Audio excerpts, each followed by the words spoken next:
నేను personal comments చేస్తున్నాను అని వాళ్ళు అంటున్నారు. పచ్చకామరలు కమ్మినోనికి లోకమంతా పచ్చగానే కనిపిస్తుందట. వైసీపీ నాయకునికి, వైసీపీ లీడర్లకి నేను చెప్పాల్సింది ఏమిటంటే, మీకు నాతో పర్సనల్ ఇష్యూస్ ఉన్నాయి కాబట్టి, నాకు కూడా మీతో పర్సనల్ ఇష్యూస్ ఉన్నాయి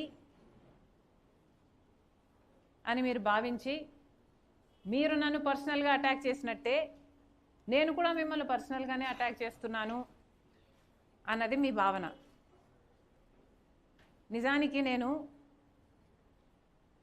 వైసీపీ నాయకుల పర్సనల్ విషయాలు మాట్లాడడం మొదలు పెడితే వాళ్ళు కనీసం ఇంట్లో నుంచి అడుగు కూడా బయట పెట్టలేరు.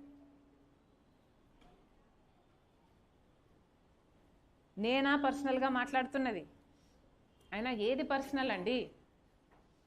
మీరు చేసిన అక్రమాలు, అవినీతి ఎంత ఎత్తునున్నాయంటే, మీరు అధికారంలోంచి దిగిపోయిన 6 నెలలకు కూడా ఇంకా మాట్లాడినా తీరటం లేదు. ఏది పర్సనల్ అండి? ఋషికొండని గొరిగేశారు, మీరు ప్యాలెస్ కట్టుకున్నారు, మీ బాత్రూంలో నుంచి కూడా మీకు సీ వ్యూ కావాలని. ఇది మాట్లాడితే ఇది పర్సనల్ అవుతుందా? మీ బాత్రూంలో మీకు పర్సనలే అవ్వచ్చు, కానీ ఋషికొండ అనేది ప్రజలది కదా, దాన్ని కదా మీరు గొరిగేసింది. ఏం మాట్లాడామండి పర్సనల్గా? పూర్తి మద్యపాన నిషేధం అని చెప్పారు. మీరు అమ్మఒడి కింద ఇచ్చింది